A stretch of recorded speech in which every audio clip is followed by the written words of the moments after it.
रामलला की प्राण प्रतिष्ठा की बात आई तो किसी ने कहा बिना कलश के प्राण प्रतिष्ठा कैसे होगी, किसी ने कहा बिना कलश के प्राण प्रतिष्ठा कैसे होगी, किसी ने कहा जब चुनाव ही प्राण हो तो सोचो कौन सी प्रतिष्ठा दांव पे लगी होगी। लोग तो कुछ कहेंगे, लोगों का काम है कहना, आप जन की बात मत सुनना, सिर्फ मन की बात करना। महाराष्ट्र के पुणे जिले के शिकूर लोकसभा क्षेत्र से राष्ट्रवादी कांग्रेस पार्टी एनसीपी के सांसद हैं अमोल कोल्हे, जो इस समय चर्चा में भी बने हुए। तो चर्चा की वजह बना 2 फरवरी को लोकसभा में दिया गया उनका भाषण।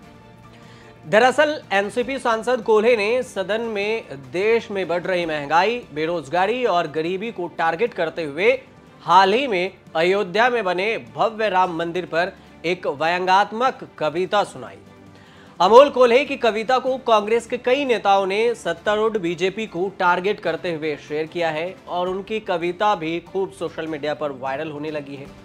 इसी बीच ये जानने की रुचि भी लोगों में उठी कि आखिर ये हैं कौन, अमोल कोल्हे आखिर कौन है जो संसद में अपने कविता के जरिए बीजेपी सरकार को पूरी तरह से घेर दिए।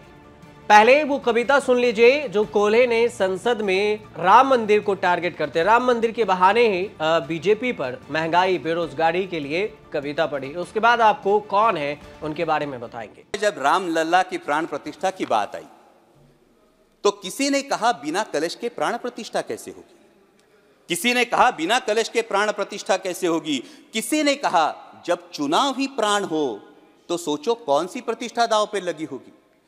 लोग तो कुछ कहेंगे, लोगों का काम है कहना, आप जन की बात मत सुनना, सिर्फ मन की बात करना। फिर भी खुश थे हम, फिर भी खुश थे हम। 500 साल का सपना जो पूरा हो रहा था, हमारे अंदर का हिंदू भी पूरी तरह से जाग गया था। तो चल पड़े अयोध्या की ओर, रामलला की दर्शन की आस लगाए। चल पड़े अयोध्या की ओर, रामलला के दर्शन की आस लगाए। जो सामने नजारा देखा वो देखकर दंग रह गए। वो 3 मंजिले, 400 खंबे, 32 सीढ़ियां, जय श्री राम का नारा लगाते हुए हम सीढ़ियां चढ़ने लगे।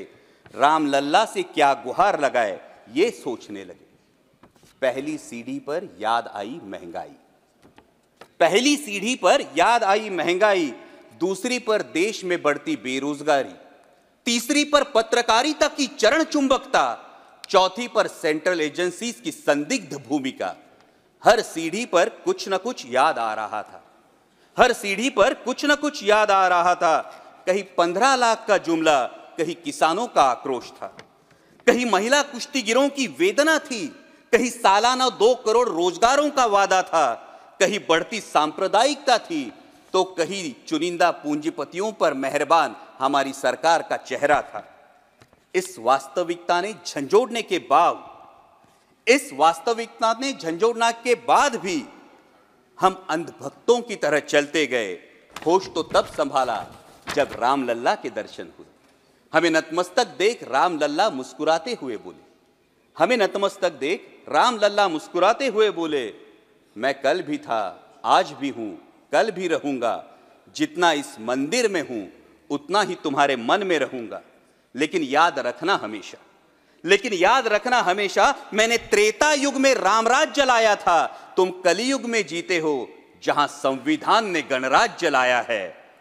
धर्म समाज का किनारा जरूर है, धर्म समाज का किनारा जरूर है, लेकिन देश एक बहती धारा है। किनारे को धारा के बीच में लाया तो प्रवाह अड़ जाता है, प्रगति के पथ से हट जाता है। इसलिए धर्म का ठेकेदार नहीं, पहरेदार बनना चाहिए। इसलिए धर्म का ठेकेदार नहीं, पहरेदार बनना चाहिए। तुम रहो ना रहो, वो रहे ना रहे, ये देश रहना चाहिए, देश का संविधान रहना चाहिए, देश का लोकतंत्र रहना चाहिए, ये देश रहना चाहिए। डॉक्टर हैं, एक्टर हैं और राजनेता अमोल कोल्हे महाराष्ट्र के पुणे जिले के रहने वाले हैं। उन्होंने अपने हाई स्कूल तक की पढ़ाई पुणे के आफ्टे स्कूल से की। फिर उन्होंने डॉक्टर की पढ़ाई करने के लिए मुंबई का रुख किया और उन्होंने मुंबई के किंग एडवर्ड मेमोरियल अस्पताल और सेठ गोवर्धन दास सुंदर दास मेडिकल कॉलेज से MBBS भी किया। अमोल कोल्हे मराठी टीवी शो राजा शिव छत्रपति में छत्रपति शिवाजी महाराज की भूमिका निभा चुके हैं, जिसकी वजह से खूब फेमस भी हुए, उनकी खूब चर्चा भी हुई और वाहवाही भी लूटी। वो भी मराठी पर प्रसारित होने वाले टीवी शो स्वराज रक्षक संभाजी में छत्रपति शिवाजी, जिसमें छत्रपति संभाजी का भी किरदार निभा चुके हैं। इन सब के बीच में 2017 में आई film why I killed Gandhi में महात्मा गांधी की हत्या करने वाले नाथूराम गोडसे जैसे विवादास्पद किरदार भी निभा चुके हैं कोल्हे।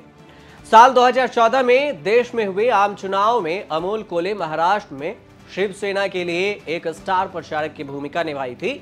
हालांकि शिवसेना के लिए प्रचार किया, लेकिन उनके सांठगांठ शरद पवार की पार्टी राष्ट्रवादी कांग्रेस पार्टी यानी एनसीपी में बैठ गई और फरवरी 2019 में वो एनसीपी में शामिल भी हो गए। फिर उन्होंने शिवाजी राव अगला राव पाटिल को हरा दिया और उसके बाद वो सांसद भी बन गए। और इस सब के बीच में अब 2024 का लोकसभा चुनाव होना है और उससे पहले एक दिन पहले जब संसद में भाषण दे रहे थे, इसी भाषण के दौरान उन्होंने ये कविता पढ़ी जिसकी चर्चा खूब हो रही है, लोग शेयर भी कर रहे हैं, तरह तरह के कमेंट भी बीजेपी पर किया जा रहा है कि राम लल्ला के प्राण प्रतिष्ठा में प्रधानमंत्री मोदी गए, लेकिन जैसे जैसे वो सीढ़ी पे चढ़ रहे होंगे तो उन्हें महंगाई बेरोजगारी याद आ रही होगी। और इसी को टारगेट करते हुए ये कविता है उनका, जो सोशल मीडिया पर खूब वायरल। आप देखते रहिए न्यूज़ तक।